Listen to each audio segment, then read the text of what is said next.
Hi, I'm Jane from Nightowl Speaks, and welcome to Stomach Pains, Eating and Emotions, Part 1. Do you know anyone who has a truly healthy relationship with food and their bodies?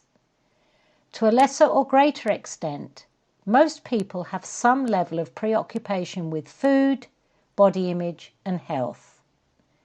Now, it's evident today that the way we should be managing lifestyle-related diseases such as type 2 diabetes is by weight management, significant dietary changes, and exercise.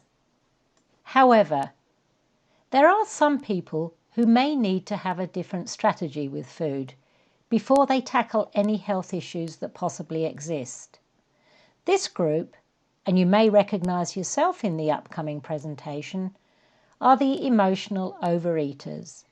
In fact, if they could address their emotionally driven compulsion to eat, then weight loss may naturally occur and disease risk could be reduced. The food that sustains us and is considered one of the great pleasures in life can become the enemy, especially for the overeaters, who often seek solace and comfort in the so-called forbidden unhealthy foods. The short-term gains are quickly replaced with self-loathing and a cycle of behaviour that is difficult to break up. And so, what might a healthy relationship with food look like? And who is this person? Well, in an ideal world, it might look something like this. I eat to sustain my life. It is one of the great pleasures in life, but I don't live to eat. I am well informed about the nutritional value of food and I eat in a healthy manner. But I also allow my intuition to guide me as to when I satisfy my appetite and with what foods. I recognise the relationship between diet, body mass and health, but I believe in balance and eat from a wide variety of foods, particularly unprocessed foods. I don't succumb to externally driven, rigid and restrictive regimes, but rather I allow myself to choose, and I will often have a treat so that I don't feel deprived. I never diet and only weigh myself at the doctor's surgery. I'm sure that my clothes will let me know if I have gained weight. I accept myself as I am, and I don't compare myself to others or feel particularly dissatisfied with my body. I really enjoy social occasions and will often partake of what is on offer until I am satisfied. I am in tune with my body enough to know when I have had enough, because I know that I can eat again when I am next hungry, and so social occasions do not stress me and cause anxiety around food. And if I do indulge a little, I don't feel guilty and ashamed, and I very quickly go back to eating normally again. I rarely, if ever, use food to comfort and cushion myself from past traumas and uncomfortable feelings such as boredom, sadness, anger, shame, and loneliness. I have developed alternative coping strategies to deal with feeling anxious and/or depressed. I also have a balanced approach to exercise, and just like my relationship with food, it is never an all-or-nothing approach with me. I move my body, not only because it is healthy to do so, but because I feel motivated, empowered, and better about myself if I do.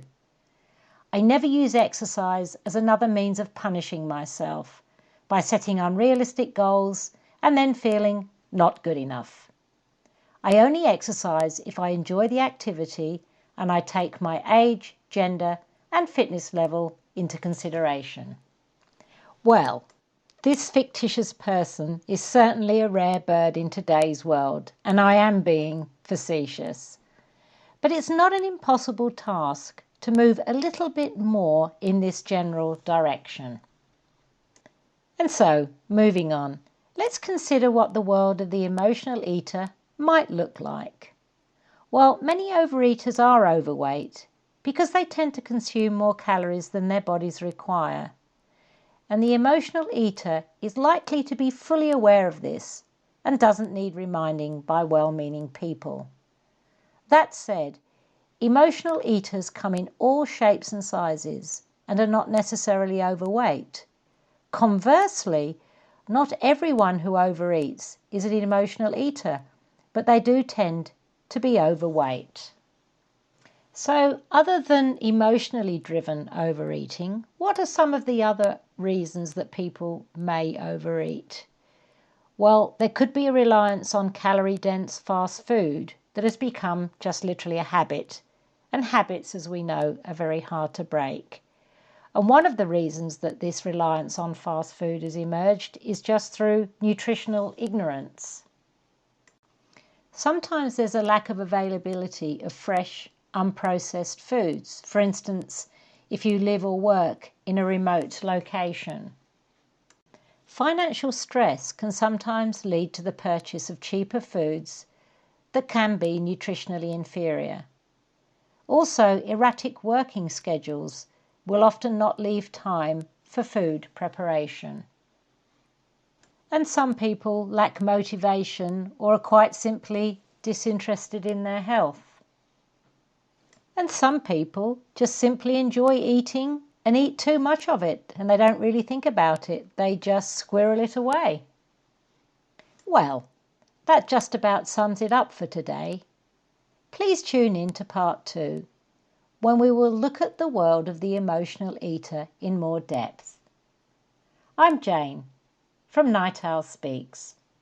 Thanks for joining me, and I'll see you soon.